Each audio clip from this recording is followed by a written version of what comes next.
As generating plants cease to produce electricity, outages on the power grid contribute to a cascade of failure worldwide. After a few weeks, the planet is plunged into a deep darkness it has not experienced since primitive humans first huddled around campfires.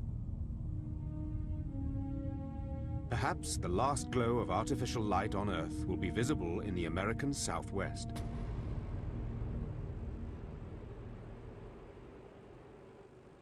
Here, the mighty Hoover Dam hydropower plant takes little notice of the absence of humans. Its source of fuel is virtually limitless. At Hoover Dam, our fuel supply is actually the water in the reservoir in Lake Mead behind Hoover Dam. So as long as there's water in the reservoir, this power plant can keep running. There's water in the reservoir, keeps supplying the water to the hydro turbine generators. These generators are operating automatically, and that would continue as long as all of the systems are functioning normally.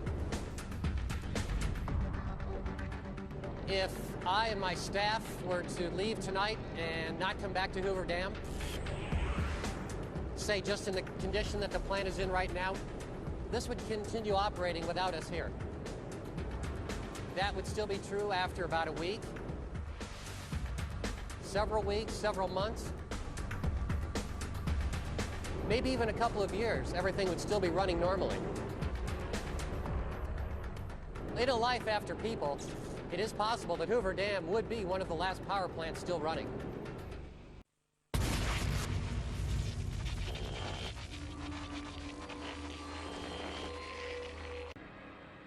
As nature bounces back, even man-made Goliaths like the Hoover Dam show they aren't eternal. 21,000 men and 5 years of hard labor were necessary to harness the power of the mighty Colorado River. But 1 year after we disappear, its 17 massive and seemingly indestructible generators are about to be brought down by an organism the size of a thumbnail.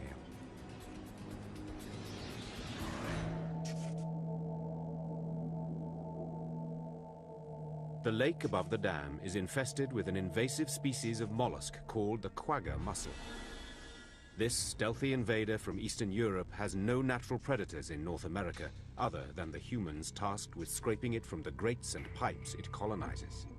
The mussels attach themselves to the inside wall of pipes, and they're very prolific. They colonize and rapidly build up and can grow on top of each other and eventually completely block the diameter of a pipe.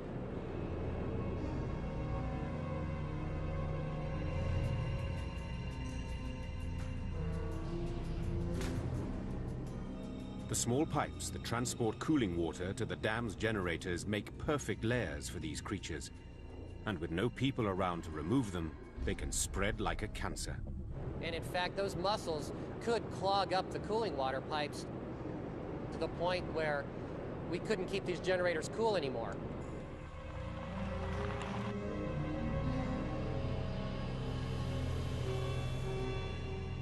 And it would cause a high temperature alarm in the automatic control system. And that automatic control system would then start the shutdown sequence of that generator. Well, that would happen one by one to all of the generators at Hoover Dam, and eventually the entire power plant would be shut down. With the generators no longer running, no water at all is passing through the Hoover Dam.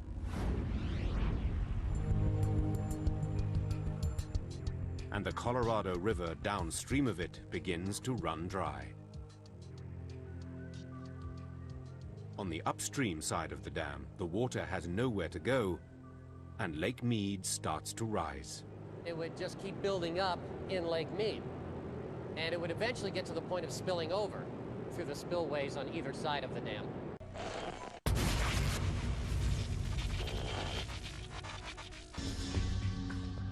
The Hoover Dam, designed to be as tough as the canyon walls around it, is one of the last man-made structures still standing.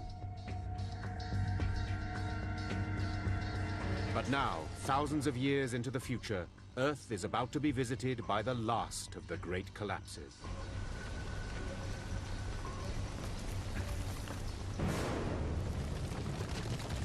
It's the environment that eventually wins. Earthquakes, sandstorms, rain.